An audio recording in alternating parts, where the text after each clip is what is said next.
You do what you do. Drop your flag, you ain't jacking this shit anymore, y'all. And keep shining out here. Can't do like me.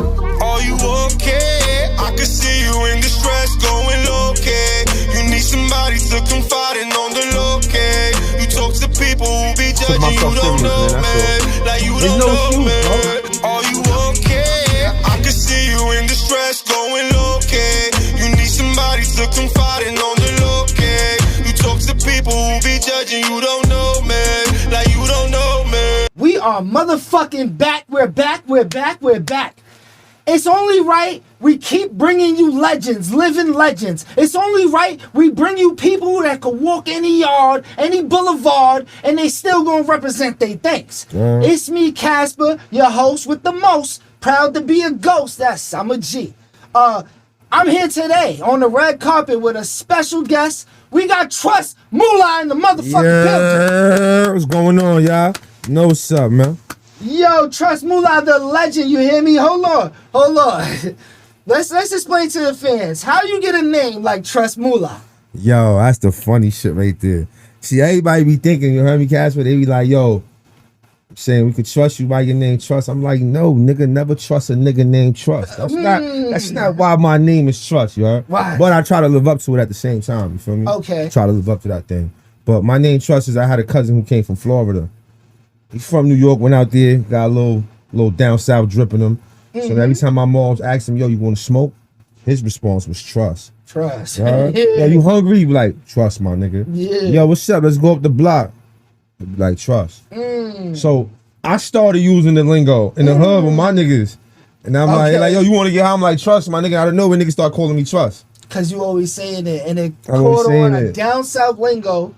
Caught you. Caught me. You started spreading the wave and it just became a name. And it became my name. And now you attached the Moola. The Moolah is part of the music. The Moolah is myself. It just gives me that extra umph. And on top of that, when I come home, social media was also a problem because there's a lot of people that had trust in their name or trust and believe, whatever. So I couldn't put Trust down there without putting dots in there. So Trust.Moolah worked. And it's also an attribute that I, you know what I'm saying? Trust money. That's what I trust, nigga. Yeah. I don't, so Trust Moolah. And you put it together, that's what I trust. Trust Moolah. Respect to that, nah, for real. And I think you're a trustworthy dude, man. He pulled up on time. He's very communicative and all that. You got my respect, brother. And then you making some major movements in this industry right now. So I just want to start back a little bit in the beginning. What was like the first moment for you where you was like drawn into the streets and or gang culture? Like, do you remember that as a youth growing up? What made you want to be outside in the streets or a part of any gang culture? Honestly, man, to be completely honest with you, I'm saying when I first started smoking weed, at 13, I went to 275 in Brownsville. Shout out Brooklyn, stand the fuck up. And I went to school. My man Heartless, real name Anthony and shit. We go boom. The nigga passed me a blunt. I get a headache. Miss Rice, my teacher, looking at me. Go to work. I'm like, yo, listen, man, shut the fuck up. I went to sleep, but then that's when everything started. I woke up from that little nap in school. I chased another blunt, and it was off to the races. So that just had you outside, trying to chase the high, get high, be with friends that's also getting high. It's really a gateway drug if you think about it, because it's a gateway to many things, to social environments, to trying other drugs. Because you feel like you try weed and you can try something else. You sturdy. Luckily, growing up where I'm from, which we're gonna get to, I'm sure. Yeah. Niggas didn't look at you like a bozo. You do some hard drugs. Your own friends will pop on you. What you doing? Fuck is you doing? I mean, but the violence attracted me because back then you got clout for being a nigga. And when you a kid, you don't even realize that clout that you chasing don't even matter. Yeah. There wasn't even no social media like that where we could put it out there like, oh, my son get busy. The He's popular after school fights and shit. Yeah. see, back then girls would glorify you like, nah, I'm jacking him. Look at him, they pussy get wet. Yeah, he put it in, they pussy wet. Yeah. Now a girl look at you like a bully. Oh, he's a bully. See how the mindset changed from back then to now? Yeah. They stigmatize it a little bit. They stigmatize it. So where are you from? Where was this at that you was growing up and seeing these things and experiencing these things? I ain't gonna lie, Brooklyn stand up. I'm from Marlboro Projects. Okay. It's in the Coney Island area, but it's really the neighborhood of Gravesend. You know what I'm saying? So it's Coney Island, Gravesend, Bensonhurst. Right there. Like Gravesend is going this way though. So if you go to your left, you in Bensonhurst. You go to your right, you in Coney Island. Nobody knows that this way, which is my projects, is whole way going looking straight down to Gravesend. And it's not Coney Island. Okay. So let the record reflect. Anybody from Marlboro, man, I apologize if you think Marlboro's Coney Island, but it's not, baby. And so, who's some of the people that might be from Marlboro that nobody knows? Wyclef. He's from Marlboro. Everybody know him, but niggas don't know he's from Marlboro. Yeah, you know what I'm saying? Fire. We got a famous Mets player. I don't really know his name by heart, but he's from Marlboro. You know what I mean? Free Chuck Taylor. He from Marlboro. He's the one that was with Cardi B, running around here, really like. Can't talk too much about him, but doing the groundwork. He was stomping the ground for you. Doing time right now, kind of. So would you say that that area had any influence on you musically, like while you was growing up? Brooklyn, period. Because the first song I can remember growing up was "You Down with LBB?" Yeah, you know me. Who down with LBB? So that was just the first hip hop song I remember growing up. And then Biggie, rest in peace. So they saying he a mook and all this. Listen, man. So you pictured yourself making music back then? Like, was that something you always wanted to do? Like when you was 13, 14, getting off the stoop and getting outside? Did you always want to make music? I've always loved music. But did you want to make it? Since a kid, I've always wanted to make music. 50 Cent kind of like inspired me to want to be an artist. That's interesting. Like, yeah. Biggie made me fall in love with lyricism and the storytelling and Brooklyn, Marlboro. Get it? Biggie. When you hear shit, you just get in your bag. Heavy shit. But Tupac, I give it out to him. But 50 Cent really is the one who inspired me the most out of everybody to this day. So growing up, how did you get involved in the gang culture? Like, what would you say was the first time I knew I wanted to get into a gang? So the first gang I was actually gonna jump into when I was 13 was the Bloods. And because I'm from Brooklyn, I'm from a blood hood, Marlboro. But in all reality, it's just I wanted to jump in the hood. Just because all my niggas was down with it at that time. But I didn't fully, I was gonna turn Sean, GKB, and I got the oath, and then I just slid off of that. Because I went to Rikers Island. When I went to Rikers Island, they was in the building, the homies. Yeah. But it just wasn't me. I'm Spanish at the end of the day. At that time, I'm looking at it like, nigga, I'm Latino. Yeah. So I'm trying What nationality of Spanish? I'm Puerto Rican, 100%. Puerto Rican, yeah. So I was getting with the homies, chilling with them and all that, but it just wasn't my vibe. They trying to, especially in 2005, Rikers Island, it was just a different era. Yeah, for real. It was just different. Oh man, know it was really real. We had Spanish bloods, but it wasn't so much. And then they wasn't giving me the respect that I would have gotten if I was black. That's how I felt. Being on Rikers Island, because they would just like kind of discriminate me a little bit. Yeah, like the majority of the populations is the bros. The majority of the population in prison was blood. Yeah, it was blood. It was blood. And then at that time, Kings was cool with the homies. But I just got along with the hood Spanish niggas more because the homies ain't really look at me like I was like, nigga, go turn king or something. So it wasn't rather like from your community, it was more of like who you was cool with. And at the time in my community too, the G in my hood, he was doing some foul shit too. So niggas was ready popping shit about him. So I'm like, yeah. You know what I'm saying? I ain't want to bring I ain't want to bring his name. I ain't want to bring his name into my mind. You, like I said, I was a kid. Yeah. Feel me? I turned Latin King 2005 officially. Because my whole family's also so you was Latin under King. 21. You was like I was a kid. 16, I was a kid. I was a kid. This is when Ja Rule, what would I be without you? It's back in the day. You know what I'm saying? It's when all that shit was really popping too. My hood was predominantly blood, so I didn't want to feel like a traitor and turn something else. But I didn't fully turn blood yet, and on top of that, my whole family is king. So I'm like, let me do what I do with the balls, and then I put mad work in for that king shit. What would you say, as an event of you being in this gang life, what would you say it deterred you from as far as doing other things? Like having to know, as let's just say, a business plan over knowing the oath and knowing the lingo and knowing. Would you say it deterred you from possibly knowing other things? I'm gonna be honest with you. So we all raised to try to live with the mind state of you're not supposed to have no regrets, right? Right. But as a man, I live with regrets, and then some of them regrets, I turn them into positives. Like, in the sense of, I regret doing the Latin King thing for so long, but I don't regret the knowledge I gained from it. You know, whether you're blood, crip, king, nieta, patria, I don't care what you jacking.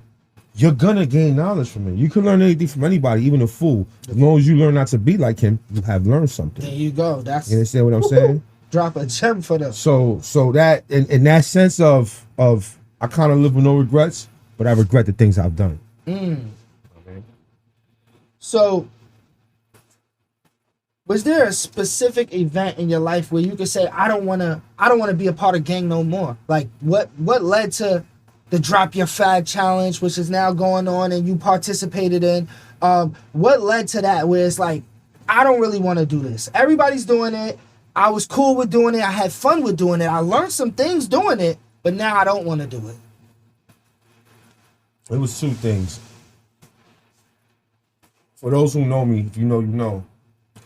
I've chased a known rat out of Staten Island named Ozzy. I went with him, went to war with him. I've got stabbed up in the course of it. My members got stabbed up, got cut up. And he had many bros. I only had 15. We overcame. You know what they say? Give me 10. I'd rather 10 lions than 100 sheep. Yeah. I had that. You had the lions. I had the 10 lions with me. The sheep couldn't stand a chance. Because when you are no good, what's in the dark comes to the light. Get For it? real. And God's gonna overcome whatever may seem unovercomable. And in that light, that happened. So back to your question, when I took that step. Say your question one more time, because there was a part in there I want to. So when did you start feeling like I did this already? I already was part of this gang. I already lived it up. I was in jail with it. Now I don't want to do this no more. Like, what was one of the first signs that you got that said, I could get out of this. I should get out of this. All right, there was the jail part is what got me. Right there, that part. So in the midst of running this no good member out the way, I'm sitting in prison. Nobody's sitting there with me. Nobody's doing nothing for me. Nobody's going to reach out to my kids at the very least. Niggas is trying to fuck my baby moms. You heard? And then you see it in prison. You try to look out for the bros in there like, yo, can I get a three-way? You give them a three-way, you leave the spot. Now you in another prison for putting in work. Yo, that nigga Trust was a bozo. Niggas will say whatever they gotta say to try to get in your bitch pants and try to get a little kite, a JPay, whatever they want. So I'm like, yo, these niggas is foul. And I was a nigga that was really setting it out. Looking out, you hungry, I'm feeding you, you ain't got no back, I'm giving you some tobacco. It's just, it's rare. It's rare. It's a few stand-up dudes in there that definitely make sure everybody's okay when they can. Few. And it was more when I was first started going to prison, and it's becoming less and less. There's still some good niggas in there. Yeah. You know what I'm saying? And then the other part of me wanting to fall back was when my right hand man got murdered. Rest in peace, DL. So I hear with me, rest in peace, DL, the realest nigga I ever met, you heard? You talk about that. And he's from Brooklyn? He's from Brooklyn, from East New York. Had a little reign in LES. And then, you know, he ended his career, he passed away in Chicago. You know, I can't really speak too much about that because he got murdered and people are still free off of that. So I'm not going to incriminate or indict anyone. Yeah, but it was a situation. I'm sorry for your loss too, my brother. Yeah, that was a big loss to me. I cried for that, man. More than I cried for a lot of my family members that passed away. Because he was a real one, you know? And y'all was tight. He was tight. You can look him up. He was on the Wendy Williams. Is that Wendy? Not Wendy Williams. What's that girl? What's her name? Is that Wendy? I think it is Wendy. Yeah. So he was on there. He was fucking with Donald Trump Jr.'s wife now that he's with now. That was his ex. Yeah. Oh wow. Niggas had to stop him from cutting Danny DiCaprio. Like, this is real shit. Like, this is not no. You understand what I'm saying? Yeah. Donald Trump met up with him. The undisclosed head. All of that. Stop talking about it. Like, you know what I'm saying? Wow. And it's real shit. You can look that up. Google him. We're gonna check it out. We're gonna put the clip with it. This was my right hand man's. That's crazy. And niggas ain't spent yet for him. Right? Niggas ain't put no work in, no nothing, want to politic or change shit about other niggas. It'll make you think like, what if that was me? What if that was me? If I get murdered, you niggas is gonna sit there and beef with each other instead of fighting the cause? Everything is because. Not for the cause no more. Would you say you ended up in jail mostly because of being a gang member, or would you say it's something you did on your own? It's something I did on my own. Even if I was a gang member. Yeah. You are in control of everything in your life. So whatever you decide to do, not to put your personal business out there, but even in your situation when you went through what you went through, you did that. Yeah, no, for real. You had control of it. Yep. And you stated you wish you never did that. I swear, if I could go back, I wouldn't have did it. Yeah. But at the time, I needed to do that. So you a real nigga though. Most niggas gonna say, I don't regret nothing. I'd have clapped him. I did it again. Fuck that. No. I was 21 years old when I committed my crime. Right. And on Rikers Island, I didn't know if he was gonna live or what. So for me, on Rikers Island, I was literally facing life. And let me tell you one thing you did. You prayed for him to survive after you clapped. Please let him live. After you clapped. You know why? You know why, right? Here. Because if that man dies, you die with him. Yeah. This is what people don't understand. I needed him to say I didn't do it. That's what niggas don't understand. Your life is done after that. You're going to do 25 to life. Yeah. And you're going to pray to God that parole board lets you out. For real. You know what I'm saying? So I feel like you also stated in one of your rhymes, I believe, that at 21 you went to jail and you were sentenced to 8 years. Oh, excuse me. Let me reiterate that. At 27, I was sentenced to 8 years. At 27, okay. 21, I was sentenced to 4. Okay, so you did 2 state bids. I did 3. 3 state bids. Remember, I've been going to jail since 13, 14. And then now juvenile. I escaped from Spofford, did that, and then when I turned myself in, I had to go to Rikers Island at 16. I swear. I saw around all that time where I was telling you about the whole 05 and shit. and Yeah. all that. So at 27, you do 8 years. At 27, I do 8 years. I get locked up to go to court, and then they sentence me. And you're in jail at that time. You were a gang member. Full blown bad boy Lion King. Full blown. And what was your ideology walking into it? Did you have kids at that time? So my first time going to prison, see this time right here when I got sentenced to the 8 years, it was like, all right, let's get this shit over. It wasn't a fear. It wasn't a. I've been to a max already. Yeah. I already been, but if you want me to speak on my first time going to jail, I was scared, man. Yeah. I was a kid. I used to go to Spofford. I'm thinking I'm going back to Spofford because I escaped from a Spofford detention center. I'm thinking I'm going back. Yeah. Nah, they sent me to the Central Bookings in the Bronx. They took me to the Bronx where Spofford was at, but to the Bookings. You're an adult now. They sing happy birthday to me and everything. Happy birthday. That's how bad I was, bro. Like That's in Brooklyn. crazy. And let me tell you something. My first time in any facility, at any time that I went from to Spofford, nervous. From Spofford to the big boy, scared, difference. Nervous, scared, different. Yeah. Went to Rikers Island, scared. Yeah. Yeah, and I ain't go to Mall one like everybody do. I had to go to Captain Restraint straight too because I escaped. I had to escape on my record. I had to get escorted. Yeah, I see that niggas don't realize that. Different so now I'm in the most demonistic house, which is Captain Restraint. This is where every nigga that's wild in every crib is going in. Yeah, going in. Red ID mittened up. You going in. You get escorted everywhere. And then them red IDs make people feel even more badder. So everybody's looking at you, so you feel like you're more of a demon. So let me ask you this: because I went to jail one time at 21, and I ain't going back. I be trying my hardest, bro. You know it's hard. Niggas attempt you. Niggas will try you. They try to pull a card that's not there, and it's like, what? I can show you my cards. You know what I'm saying? But it's really hard. But how do you go to jail that first time you was young, scared? You ain't really know. Second time you experiencing it again, and then a third time. What's gonna keep you from going again? How does that happen? Like, how does someone get caught in the system where they keep going? So I'm gonna break it down to you. I'm gonna keep me from doing it again. See the difference between the old me and the new me? I let my friends pick me. I didn't pick my friends. Get it? That's the other thing. And then, I'm gonna compare myself to you because we're speaking. Yeah, there's people like you that have been in a situation, you realize that ain't for you. For real. Fast. You didn't even need all that time to learn that. You'd have been good with a week. Had they showed you that. Yeah, for real. Right? Yeah. See a dude like me, when I went in, I didn't come out to as much support as most people come home to. Mind you, this 8 years, my kids was young. And now that I go in there and do time with children, that's what changed me. That's a whole different a whole different ball game. You know what I'm saying? Because now it's like you see how your choices really do affect others. And you can't be selfish no more and blaming everybody else. I could have blamed my mother my whole life. Chill now, in my 30s. My mother, rest in peace of my mother. But I'm going to keep blaming everybody else for my problems. And like I said, the difference between me and you is you learned right there. Yeah. Me, I'm gangbanging, involved still. Yeah. People expect a lot out of me, the big king. I'm coming around here, I'm doing music and The word pride stands for primary reason individuals die early. I'm still alive and I thank God, but I had pride issue. You know what I'm saying? I didn't get arrested. Primary reason individuals die early. All right. You know what I'm saying? Woo! I didn't get arrested. I got rescued, my brother. Every time, God loves me that much that He put me in jail every time. Because I wanted to ask you, did jail save you or did jail set you back? Jail saved me, man. Completely. When I walked in the jail, the last one. Every time when I walked in the jail, I basically walked into heaven for a little bit and took a break. People look at jail as hell. You know what I'm saying? When you used to hell, it don't feel like hell no more. You get it?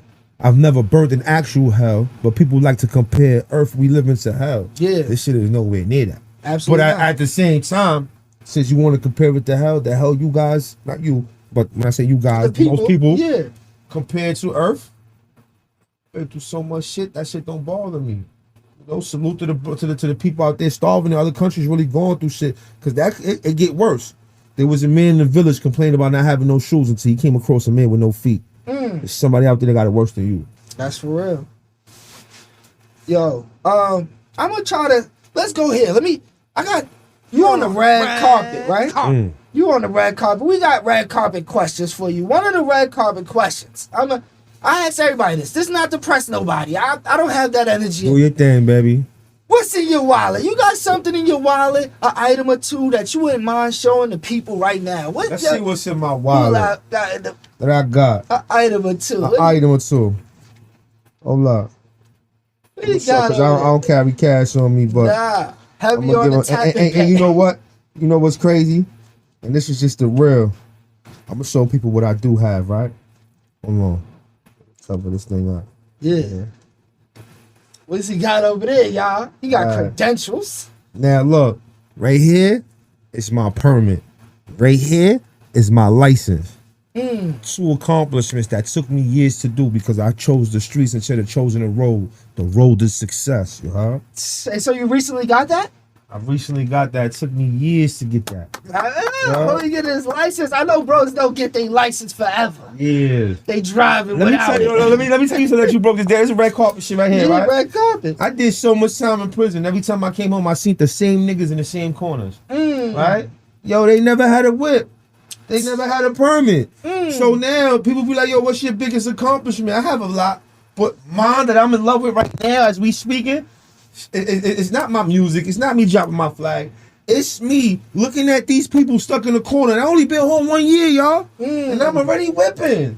Yeah, I'm already doing things. I already got an apartment. It's no excuse. For real. It's none.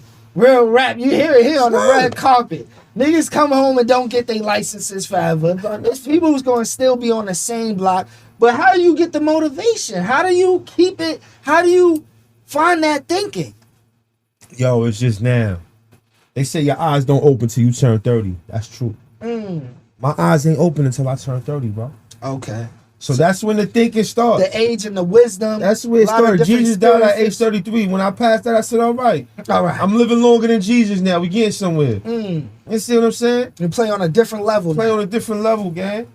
So as someone who been through all of these different experiences and is having great momentum in life now, got your license, you're in the V, you're able to go where you want to go. What would you tell the youth? Someone 16 just about to step off the stoop, and he might be looking at his bros and neighborhood like, oh, this, they this. How do you prevent them, or what would you say to them that might deter them from being in the gang life? This is what I would say. What you think life is now, it's not going to be 10 years later. If you don't like onions now, try 5 years later, because every 5 years your taste buds changes. You understand what I'm saying? Take your time with life. Proper preparation prevents poor performances. That's the 5 Ps. I advise you, bro, to just take your time, son. Don't think you got to be in this fast car. Don't think you got to be fly for the moment, because these dudes are fly for the moment, then they gone for 10 years. During that 10 years, you're working, you get moment, now you fly. They coming home looking at you. Don't rush nothing, man. Take your time. The longest journey begins with one step, man. I've been saying that since building this podcast studio. I just need to lay 1 brick a day.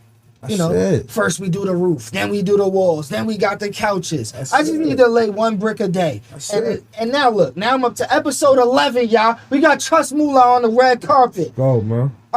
Let's talk a little bit more about some of this music. You are dropping some heat. Dropping some heat. Yo, there was this dude I was up north with. He was like, he used to do that shit, and you got that in you. I seen you with the knocking on the table vibe. But I want to talk to you about Are You Okay? What inspired this song? What's behind this song, man? That song right there is fire. So, the truth is, I have a friend who was abused in her relationship. Like, really abused. And, I just wanted to reach out to people who are going, like, I wanted to use her situation, but make it relatable to the world. So that's when I'm like, are you okay? I can see you in distress, going low-key. You need somebody to confide in on the low-key. You talk to people who be judging, you don't know me, like you don't know me. And I go through the same thing in life. When people really don't know you, they judging you. They'll judge you right away. They'll judge you off your felonies and stuff. So I made it like relatable to the prison system, people struggling. It's just everybody who's going through something. And I wanted to make it upbeat to make you feel happy about hearing that. Yeah, now that's fire. I like the vibe to it. It's not like a downer. You know what I'm saying? Right, it's an upper. It's like, are you okay? You should be okay though. Like you should be feeling okay. You know what I'm saying? Yeah, because people let that chip on their shoulder weigh them all the way down. I don't want them to fall down. That's why I like chill. Growing up, let's talk safety. Mama's love was God, so that real love was the one who raised me. Nobody's gonna love you more than your mother and God. Your mama's love. Your mama's love is golden. Rest in peace, Elizabeth. But you know, R.I.P. Mama love. So since doing music, what would you say is some of your biggest accomplishments so far since doing music? You know, you say you got the licenses, you been home. Yo, listen, I would tell you this because that's what makes me laugh because I showed the licenses as my biggest accomplishment. Yeah. Only been home a year. A year. That's a big thing, that's though. 365 Sundays. Plus you added up because July made a year. So whatever we in there, July, August, September, so a year, 14 months. Yeah, exactly. So you add that up, right? Motherfuckers in the dope game. You better know how to count crack game and all that. Yeah. So you add that up. My first accomplishment when I came home, right? I came home, invested a little money in myself. Shout out to Ricky Barnes, runway team and all of that. And you know, I was able to be fronted $5,000 because they believed in me. Shout out to Rowdy Rebel. I got a track with him. And I ain't drop it yet. I'll tease a little bit on Instagram and delete it. We get a sample. At least we get a sample. We'll give you a sample. A little sample. And so it's called like wakey wakey. But you know, see if you hear that word, you're like, what the fuck is a wakey wakey? Yeah. We'll have songs to wake the kids up. Rowdy Rebel walked in. Long story short, so I touched that part of my life where I got a feature with a known artist. Yeah. Right? Fine. Immediately on the come home. Sway Calloway. I was on Sway in the morning. Oh, I seen that. So yeah, I got with Sway, the song Her. Saw up the airways to where he even played it again and said, oh my God, he got crazy on there. Yeah. So shout out to Sway in the morning, Heather B and all of them. Torch was the DJ that day. So we turned up and it was live, like we live now, and then that shit went crazy. My phone was going off. Follow. I thought I went viral. Yeah. You know, in the music game, you get viral moments. Yeah, you do. And so it you can take become one a good sensation. moment that'll blow you.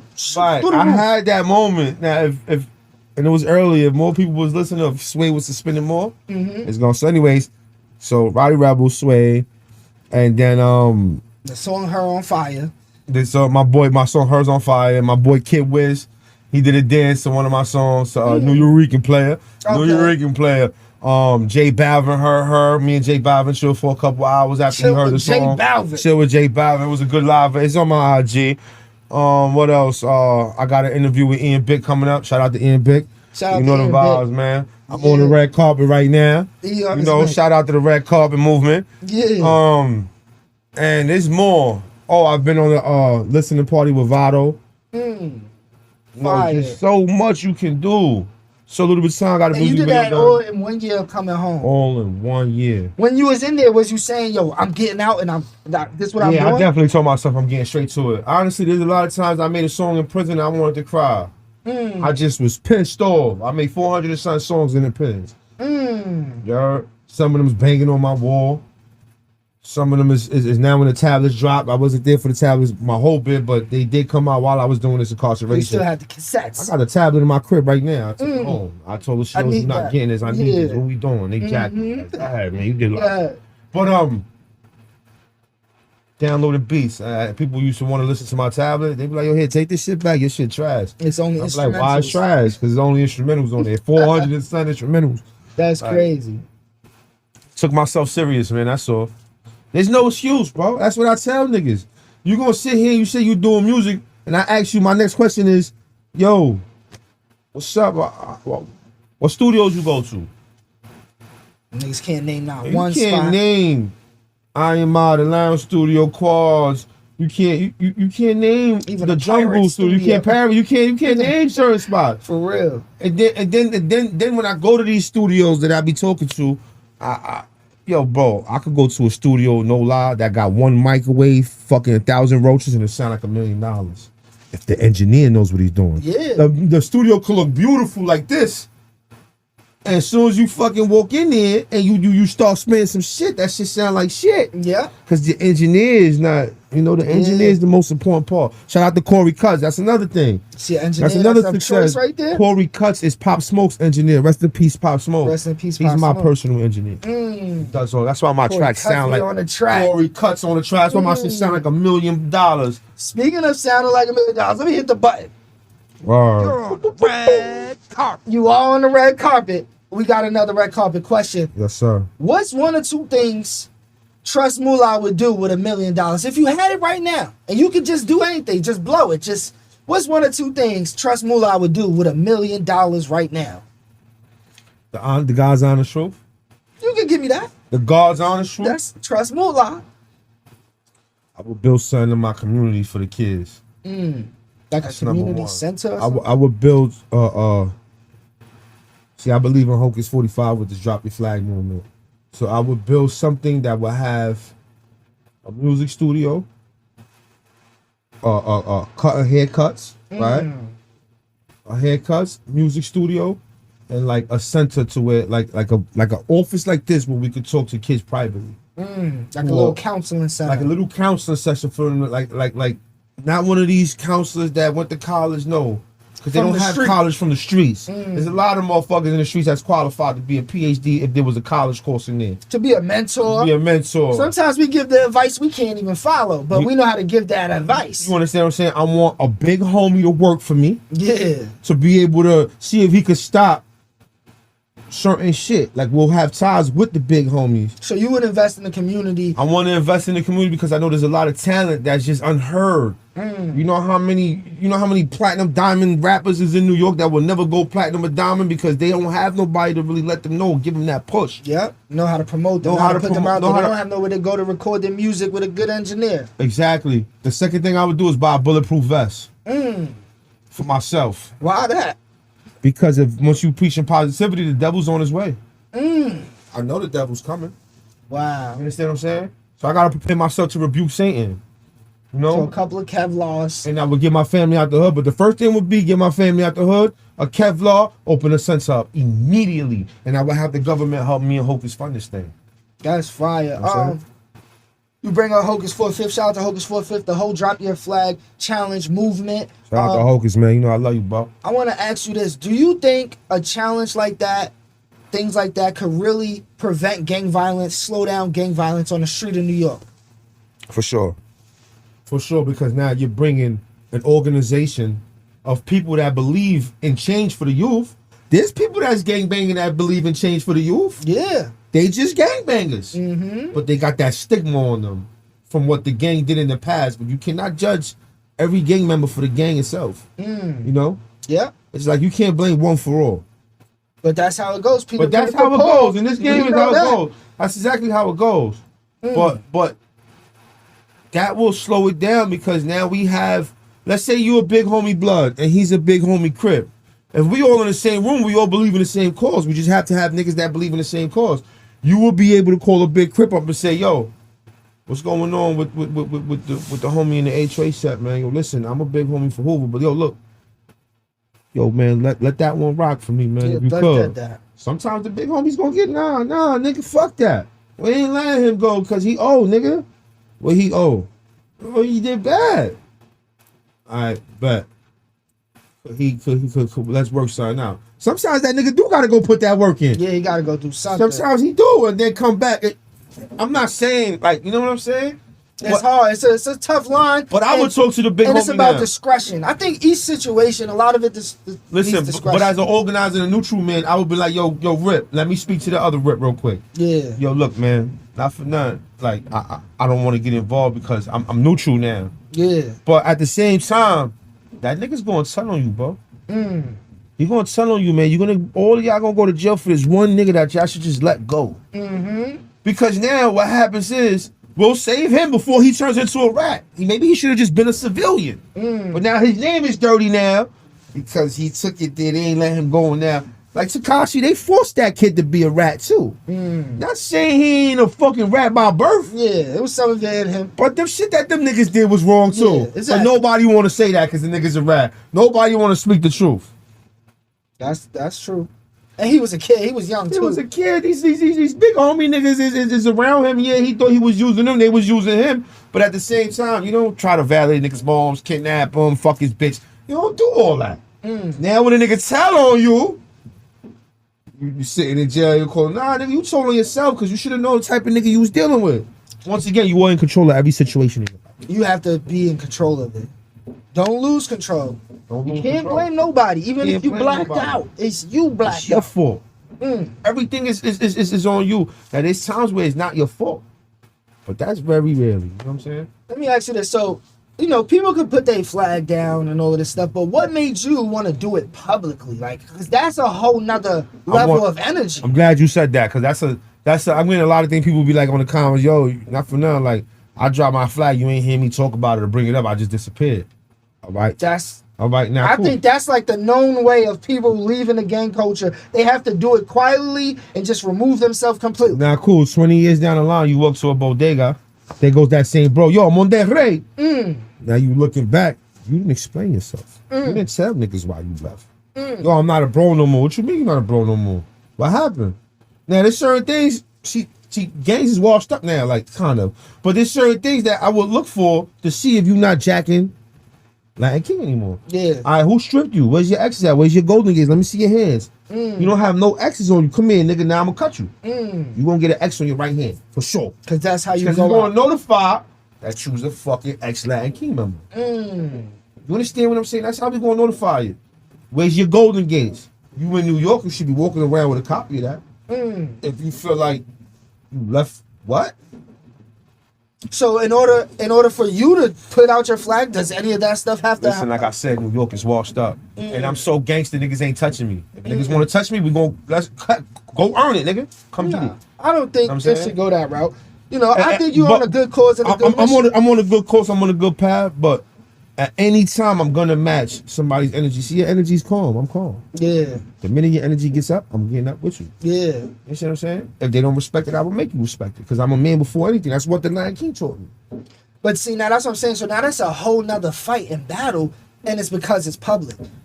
See, now, yeah, it's something that I sacrifice for the youth. Because nobody's gonna stand up. Nobody's gonna tell the youth this shit is not all right. And I went through 27 years of being Land King. And I'm showing you, if you want to leave, grow some balls and leave. Don't let nobody keep telling you what to do. Because I guess that's what you joined the gang for? To be told what to do. Let me wind your little ass up. Go shoot that nigga now. That's a lot of that don't going make on. sense to me, beloved.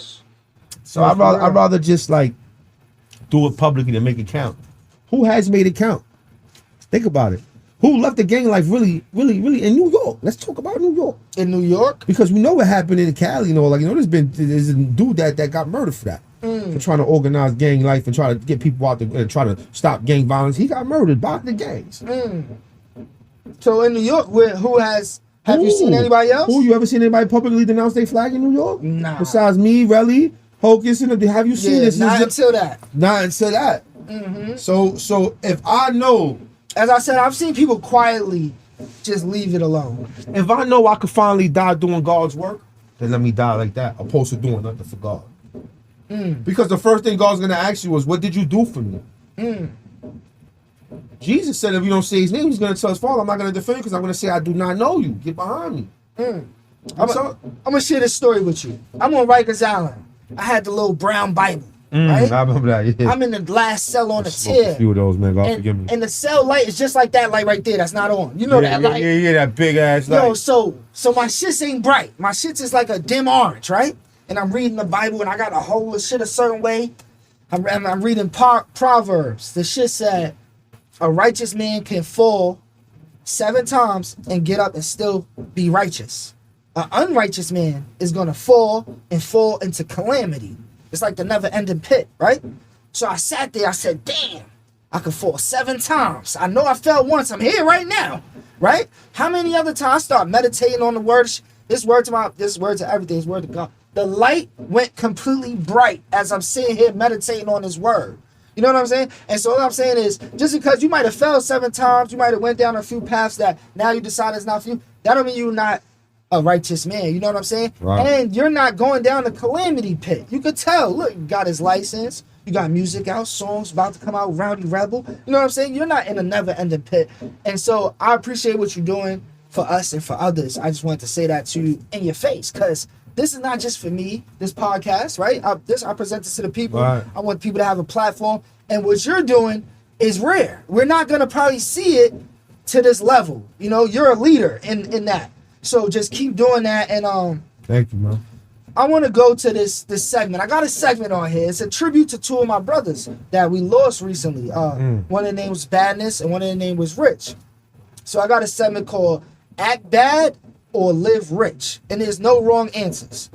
So I'm going to start it with this one. If you can act bad and own a penthouse with the city views, or you live rich, you own a mansion, which one will you do? You acting bad with the penthouse, or you living rich with the mansion? I'll live rich with the mansion. I like that. All right. Act bad. Self-driven in the foreign. Skirt, skirt. Your own car. You got to push the wheel. Or you living rich. Backseat luxury. Chauffeur. I'd rather act bad in that point. Yeah, you want to be behind the wheel yourself? I need to go where I'm going. Yeah, I like, they say the boss will sit in the back, but I just like to drive. I hate fucking driving, truth. I like driving. Act bad. Rooftop party. Oh, everybody there is lit. Or live rich, private yacht party. Got your personal people there, little dinner. Live rich on that note. You on the yacht? Yeah, I'm on the yacht. I'm chilling with my people. It's comfortable. All right, Trust Moola. Let's see where you're going with this one. Would you rather act bad with streetwear? You got the flyest fits, all streetwear. Or you living rich with the tailored suits, everything custom made to fit. Custom suited, I'm talking like on an everyday. Would you rather in that closet? You going for the streetwear or you need them suits? So for every day, if it was one or the other, I'm gonna pick the streetwear only because it's comfortable. Comfortable, yeah. No, I agree with that one. You know, but I do love suits once in a blue. Yeah, you can't beat that. You gotta have a couple in the closet. You got to. Yeah, that's really fly. That's when you really fly. I can't wait till I wear a suit on here. I'm gonna bring one. Probably one of the next episodes. All right, this is one of my favorite questions for artists. Would you rather act bad with viral hits and you're touring? Right? Like this album got multiple singles on it. It's going crazy. Or would you rather be behind the scenes? You own the company. You own the business. You might get 1% of 100 artists and make more than all of them. Would you rather be behind the scenes living rich or acting I don't bad? I want to act bad on that. No. He outside. Are you okay? Yeah, I'm outside. I want to hit that.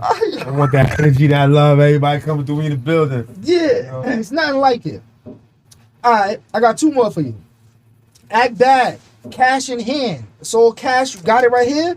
Or live rich. You got stocks, bonds, CD accounts. Live rich. Stocks, bonds, CDs accounts. Yeah, he's well invested, y'all. All right, last one. Act bad. Spend it all. They remember you because y'all had mad fun. Y'all had a ball. Y'all was on. You paid for everybody to get on a jet.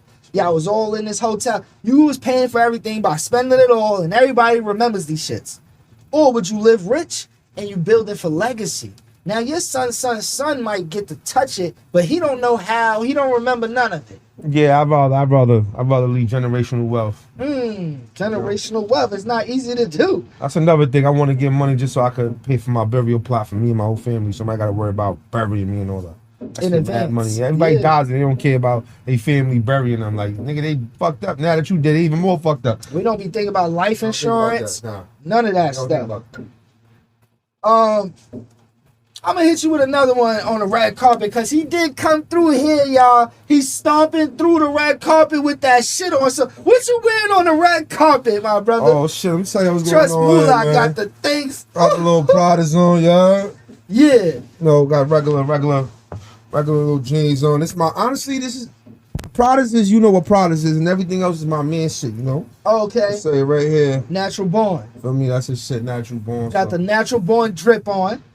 If y'all got drip and I'm going places and it look nice, I'll wear it for y'all. Y'all, I'm gonna support the community. You heard it from here. My Trust size Moola. is a 2X, man. 2X shirt, get it right. Hit the DM. 40 waist, big body, big drip, size 12. But that's if y'all want me to wear that shit. If not, I'm gonna wear other nigga shit, the Versace, Gucci, and all this other stupid shit. Fire. I got a couple more questions. Who would you collab with, man? Like, if you could collab with anybody, 5-year foreign, anybody. Who See, that's cool. I'm shout out Scarlett though, man. Scarlett. Shout out Scarlett, man. That's who I would collab with. You want to feature with Scarlett? I want to feature with Scarlett, man. You heard it on the red carpet. I ain't gonna sit here in front. I think, like my man said before, man, she needs more exposure. Why niggas ain't listening? What is going on? What's going on? She got the music. She need more exposure. She's hustling. She's out there with the community. She do be in all the with the community kids. events. She's pulling up on niggas. She's brushing shoulders. She's with high name brand people. She need me on her hook. We on you, Scarlett. Trust Moola, put the word to us to the Shout red out carpet. J. Cole too. I mean, that's definitely a dream of mine. I got somebody I want you to collab 50 with.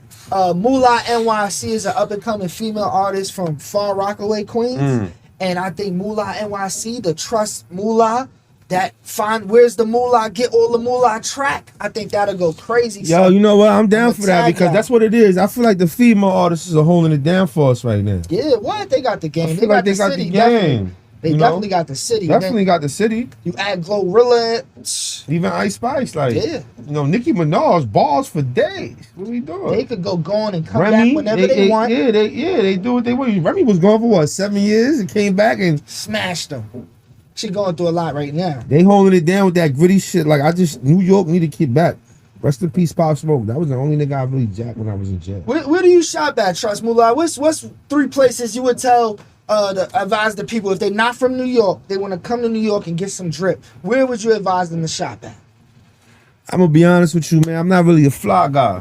Not yet. I ain't got the funds to be in Versace, but if I could go, I will go to name brand stores. I'm going to drip. I'm going foreign. Give them a restaurant to go eat at. New York Peter City. Luger's.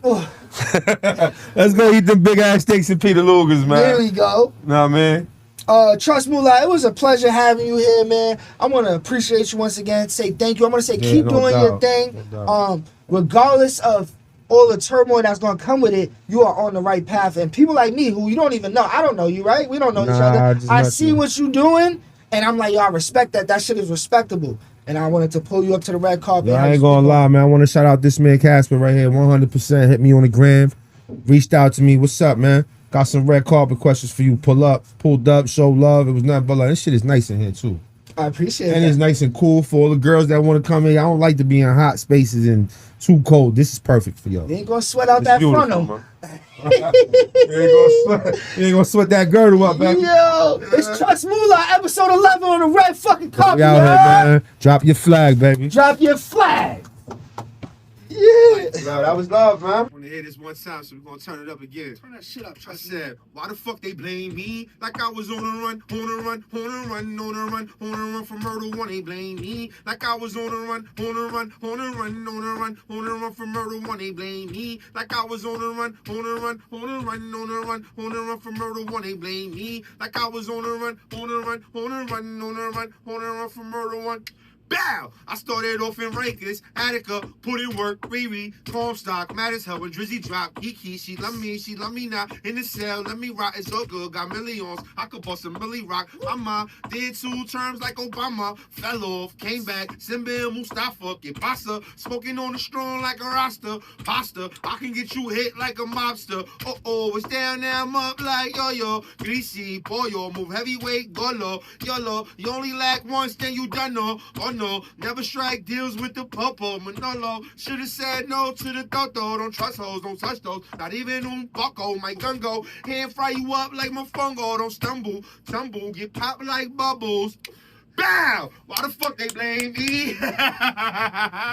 We outside, I'm up like my fungo, nigga. We're live. We're back. It's Red Carpet Consortium Podcast. You know, Shout out to the it's a good Consortium. show. You know, we're on a good roll. We're rolling out. It's early. Drop some tomorrow, tonight. I thought, drop some lava and shit. My son's in the building. I got him on the live. Y'all got this first, like for real. Leaky roof. He's guaranteed a bucket. No way I don't appreciate my brothers for coming up here. Come on, you already know I'm from the knock right here. DJ Bruce from 107, don't get your Ocho H. Spit something. Yeah, we gonna talk about my wallet. He got his wallet. No, tell him. They don't fucking know. Boy, you flush, baby, the governor. You know what time it is. Queens, give me 5 artists from Queens right now. Carpet question. If you had $1 million right now, what's 1 or 2 things you would do? Support the community, man. You know what I mean? Support the community. Uplift the community. Support the community. $1 million. What's 1 or 2 things you would do with $1 million? I mean, there's a lot of things I would do, like business-wise, but if I want to do something like that I really want to do, Hell yeah. I want to get a house in Costa Rica with a whole bunch